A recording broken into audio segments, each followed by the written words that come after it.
Hola, esto es Radio Sefarad y estas son las noticias comentadas por Jorge Queay. ¿Qué tal, Alejandro? Vamos con los titulares de hoy. Atropello mortal a las puertas de una mezquita en Londres, con al menos un muerto y 8 heridos. Netanyahu critica duramente al partido palestino gobernante por no condenar, sino enaltecer y alentar el ataque terrorista en Jerusalén. Un avión estadounidense de la coalición internacional derriba un bombardero sirio que atacaba a fuerzas opositoras no terroristas. Trump envía a Israel a Greenblatt y Kastner para impulsar las conversaciones de paz entre israelíes y palestinos. Estos son los titulares, volveremos más tarde con la agenda cultural. Ahora hablamos de esa camioneta que atropelló a musulmanes cerca de la mezquita de Finsbury Park, al norte de Londres, provocando la muerte de una persona y heridas en otras 8. El terrorista de 48 años, cuya identidad no ha sido facilitada, fue arrestado después de ser retenido por la multitud. La primera ministra británica, Theresa May, calificó hoy de terrible el incidente. Por su parte, el Consejo Musulmán británico indicó que son 3 o 4 los muertos en el atropello. No, bueno, son 3 ni 4. Es un muerto en el atropello, hay otros 8 heridos. Y a punto estuvo de haber otro muerto que era el que atropelló, que estaba siendo linchado por los que no fueron heridos en este ataque. Evidentemente se trata de un ataque terrorista y evidentemente es un ataque islamófobo. No hay que saber más que sumar 2 más 2, pero esta vez sí que me llama la atención que los ingleses por primera vez en todos los atentados que han sufrido, no solamente en Londres, en Manchester, que son los más famosos, sino también de estos que salían con cuchillos y hachas a las calles, es la primera vez que inmediatamente dicen que es un ataque terrorista. No hay ninguna duda. Y por otra parte, a pesar de que se lo están llevando a un instituto mental para medir si esto no es obra como tantos otros atentados terroristas que se han dado en Europa y que se han atribuido a desequilibrios mentales, el tema es que aunque se lo hayan llevado a pasar este examen, digamos, psiquiátrico, desde el primer momento han dicho un ataque terrorista islamófobo. O sea, la prontitud que tienen los ingleses para algunas cosas y qué lentitud para otras, ¿no? Recordemos solamente por salirnos de este entorno, hace 10 días en el atentado en Londres, cómo tardaron en identificar a la víctima española y devolverlo una semana para saber qué pasó, por qué, bueno, pero no para contar lo que le había pasado, sino para reconocer siquiera que estaba entre los muertos. Y ese hombre, Ignacio Echeverría, estaba muerto desde el primer momento y los ingleses lo sabían desde el primer momento. Pues esas reservas que tienen para informar, pues no las han tenido en este caso.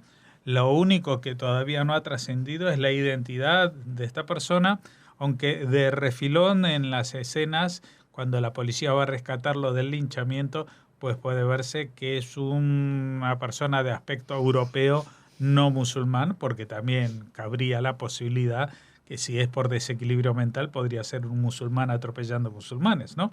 Pero bueno, en este caso no, se confirma todo lo primero que dije, que es el 2 más 2. Atacan en la puerta de una mezquita, pues es un ataque terrorista islamófobo. Evidentemente aquí no hay ninguna excusa para defender la actitud de esta persona, ni siquiera no vamos a caer en la salida fácil de comprender sus razones. No vamos a comprender las razones porque cualquier ataque indiscriminado contra gente por su credo, religión, sexo, etcétera, etcétera, por la razón que sea, que no sea para defenderse, es un ataque que no tiene ninguna razón de ser, no solamente es ilegal, sino que es racista, es inmoral, etcétera, etcétera. Con lo cual, No hay ninguna excusa para defender a esta persona que debe pasar después de su examen mental exactamente por los mismos pasos y las mismas limitaciones de la ley que se imponen a otros terroristas, aunque sean del signo contrario. El primer ministro israelí, Benjamin Netanyahu, criticó duramente a la autoridad palestina y a su partido gobernante, Fatah, por no condenar el ataque terrorista junto a la ciudad vieja de Jerusalén, en el que palestinos asesinaron a la joven mujer policía, Adas Malka, y llamó a intensificar la presión internacional sobre los palestinos para que dejen de pagar salarios a las familias de los terroristas. Por el contrario, el movimiento Fatah, liderado por el presidente Mahmoud Abbas, emitió una declaración condenando a la Guardia de Fronteras por abatir a los terroristas y elogia a los asesinos, calificándolos de héroes. Fatah calificó de crimen de guerra los disparos contra los atacantes y añadió que el silencio de la comunidad internacional anima a Israel a derramar la sangre de los palestinos. El grupo terrorista Estado Islámico, el Daesh, se atribuyó el ataque, así como Hamás, quien aseguró que el ataque fue perpetrado por 2 miembros del Frente Popular de Liberación Palestina y uno de Hamás. 2 de los 3 terroristas que perpetraron el ataque habían sido detenidos en el pasado e incluso arrestados por cortos periodos de tiempo por alteración del orden contra las fuerzas de seguridad en los territorios en disputa. Los 3 se encontraban ilegalmente en el territorio israelí. Bueno, todo esto pasó hacia el fin de semana pasado, por eso no tuvo reflejo aquí en las noticias, pero todo el mundo se habrá enterado eso, que hubo un ataque de 3 palestinos contra guardias de frontera en las murallas de la ciudad vieja de Jerusalén. Mientras 2 de ellos atacaban con rifles a uno de los puestos de frontera, en el de al lado, a 50, 100 metros de allí, otro palestino se acercaba sigilosamente mientras una guardia de seguridad vigilaba de lejos qué es lo que estaba sucediendo. Pues este vino por detrás con un cuchillo y empezó a acuchillarla y finalmente la mató, una chica de 19 años. Y ante un ataque de este estilo, un ataque de que salen 2 a disparar y mientras encubren al tercero que va a acuchillar a una persona, pues el gobierno palestino, y no estamos hablando del gobierno de Hamás o de Hezbollah, de los grupos terroristas, ¿no? El gobierno que se entiende como moderado, que es invitado a los foros internacionales, cuyo embajador estuvo en España esta misma semana, el de Abu Mazen, el que habla de la paz, que esto, que lo otro, ese gobierno calificó a esto de que te vienen a atacar y a acuchillar y que tú les disparas como crimen de guerra. Si esto es un crimen de guerra, entonces Mahmoud Abbas, que es una jirafa, o es un microbio, o yo soy un elefante y todo el mundo camina sobre la oreja izquierda. Es que no tiene ningún sentido. Justamente en las guerras, si hay un decálogo es porque la primera ley es que tú tienes derecho a defenderte si te están por matar. Te están por matar, te están acuchillando, no vas a poder disparar.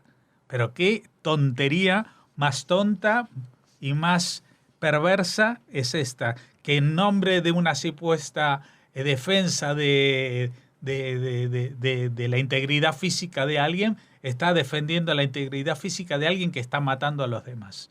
Y encima los considera héroes y encima les da premios millonarios a sus familias para que se sientan no solamente orgullosos, sino que también les dan su nombre a las plazas y a las calles de las ciudades palestinas. Pero otra novedad de este ataque fue la autoría, porque hasta ahora, que se sepa, nunca había habido un ataque de Daesh en Israel. Y aquí, pues, Daesh se atribuyó este ataque, cosa que enseguida salió Hamás a decir, no, que son nuestros.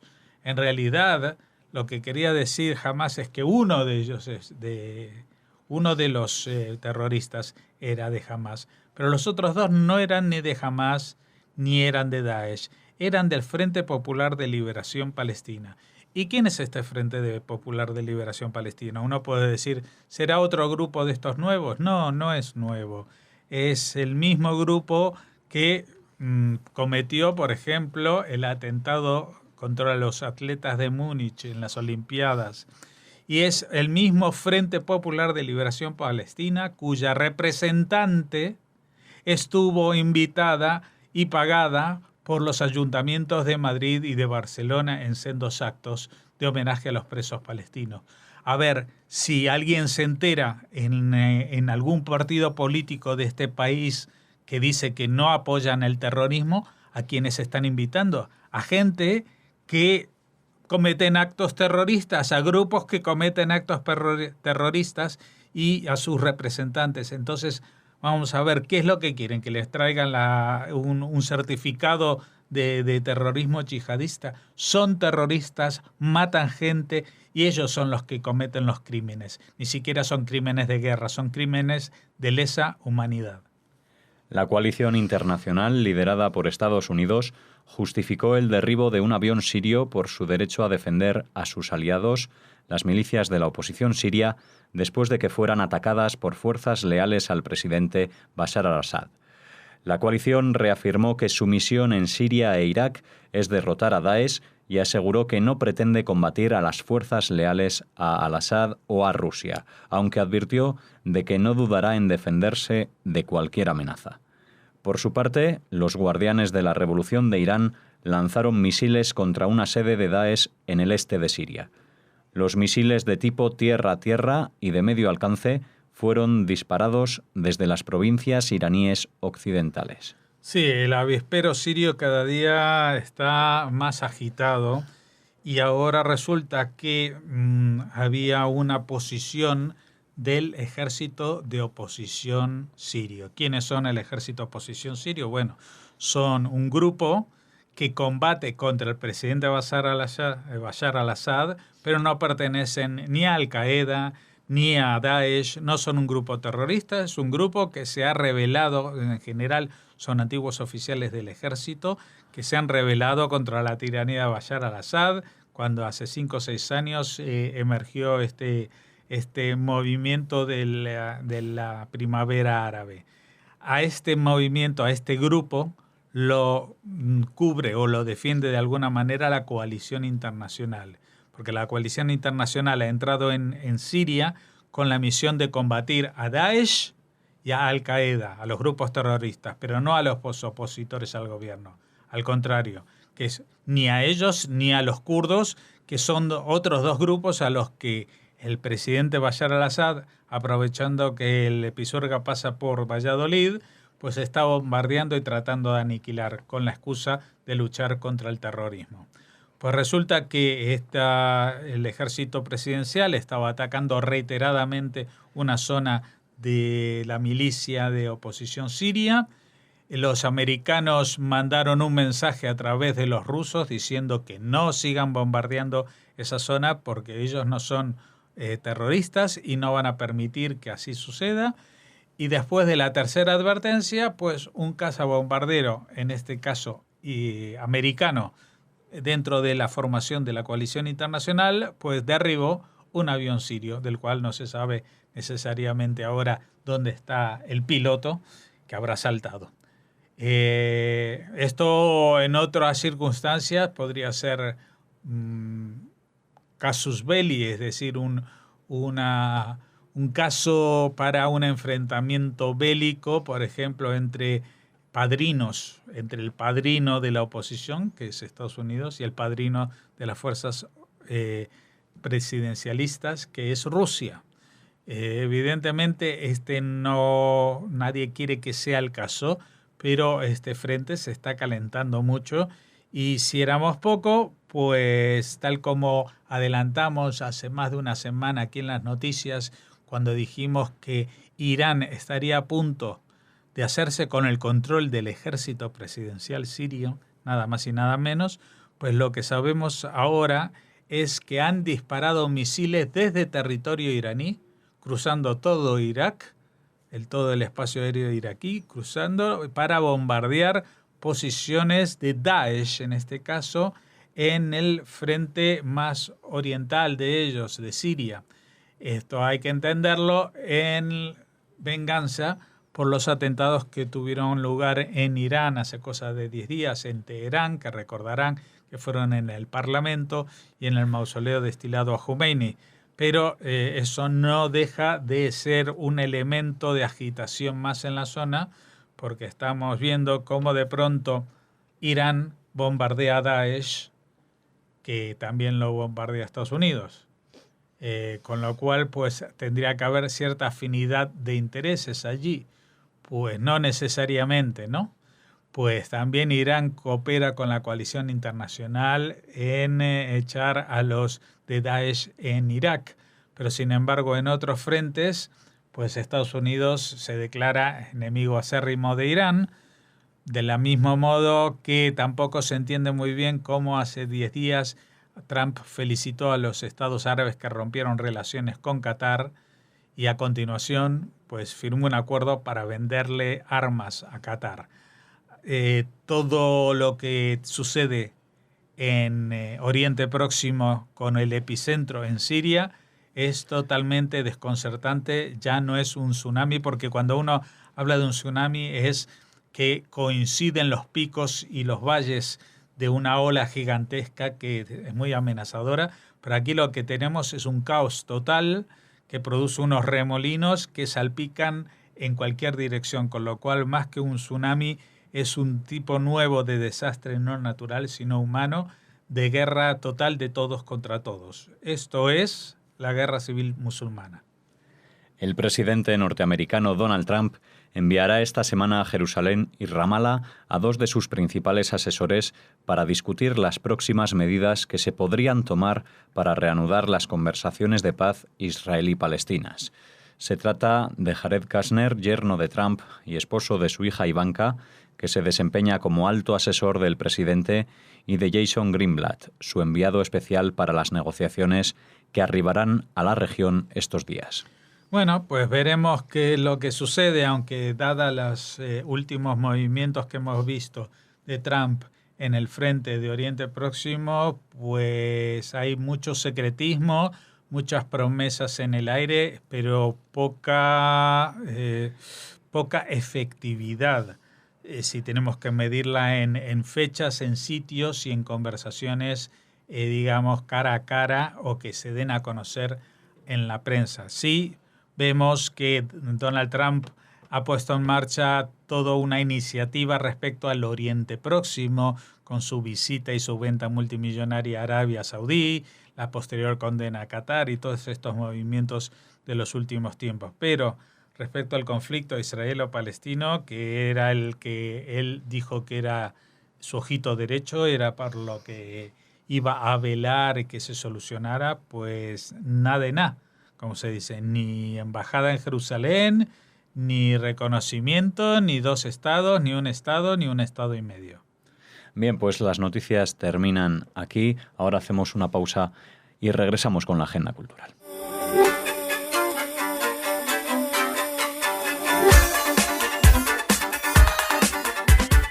Bueno, hoy, Alejandro, es la última vez que te hago de anfitrión, por lo menos en estas próximas semanas, para la sección de cultura, así que quiero que me despidas con muy buenas noticias culturales. Compartimos la sección y lo vamos a hacer con buenas noticias culturales. Empezamos hablando del presidente de la Unión Nacional de Escritores de España, el melillense Juan Carlos Heredia, que entregará a la Asociación Sefardí Mengímel la medalla de San Isidoro de Sevilla, la máxima distinción honorífica de esta entidad, concedida por su contribución a la promoción de la cultura y la literatura judía. La entrega del galardón tendrá lugar el próximo miércoles 21 de junio en un acto literario en el Casino Militar de la Ciudad Autónoma. El premio se otorga, y cito, por la importante promoción de la lengua judía que ha fomentado desde su creación hace 8 años con presentaciones de libros, recitales poéticos y conferencias, tanto en Melilla como en otras zonas del país. Anteriores distinguidos con la medalla de San Isidoro de Sevilla son el Padre Ángel, fundador de la Asociación Mensajeros de la Paz, el dramaturgo Antonio Rojano o el escritor Antonio Gala. Bueno, nuestras felicitaciones, por supuesto, para Mordejai Wagnish, que es el presidente de Mem Gimel, por esta distinción. Y pues nos sumamos a todos los premios que se puedan dar a estas iniciativas culturales sobre el judaísmo aquí en España. Sí, y ahora vamos a trasladarnos a Oña, que será el escenario de la reunión del 28 de junio a la que los responsables del Ayuntamiento de Castrillo Mota de Judíos han invitado a participar a las 23 localidades burgalesas que cuentan con aljamas judías. La finalidad es dar forma a una red de localidades con vestigios de la presencia sefardí en Burgos y con ella una iniciativa de promoción de nuestra historia en la que involucrar a la provincia, pues varias comunidades judías han mostrado ya su interés en ella. Es lo que comenta el alcalde de Castrillo, el diputado provincial Lorenzo Rodríguez. Entre los 23 lugares donde tiempo atrás hubo aljamas destacan Lerma, Miranda, Briviesca, Villadiego, Belorado o la propia Burgos, además de municipios más pequeños como Peñaranda, Redecilla del Camino o Cerezo de Río Tirón. Sí, esta iniciativa de la cual habíamos adelantado algo hace unas semanas y meses incluso, pues vemos que va por buen camino y ya se reúnen 23 localidades para constituir lo que vendría a ser una especie de ruta turística sefardí burgalesa. Eso es. Esto es para que los visitantes que se suman a las rutas turísticas sefardíes en España, aparte de pasear por Toledo, por Girona o por Córdoba y por otras tantas localidades, pues cuando se acerquen a la zona de Burgos, pues tengan allí no solamente para ver un sitio, sino muchos sitios, porque a veces el interés no es tanto una gran ciudad como lo que habíamos citado de Toledo, Córdoba o Girona, que tuvieron una trascendencia histórica, pero sí que uno puede hacer un recorrido por muchos municipios en los cuales la presencia judía fue muy importante, aunque esos municipios no hayan trascendido porque eran de escasa población, pero todos ellos constituían esta red de juderías en las que los judíos estuvieron viviendo por muchos siglos. Bueno, y para cerrar la agenda vamos a hablar de Batman, a raíz de la muerte de mi Batman. De tu Batman. Sí, porque todo el mundo más jovencito conoce todas estas versiones cinematográficas de ahora. Pero que sepan que en los años 60 y 70 había una serie de televisión que era mítica porque, entre otras cosas, aparte de traer el colorido, entonces Batman no era un personaje oscuro, sino que era todo lo más el colorido y divertido que uno se puede imaginar.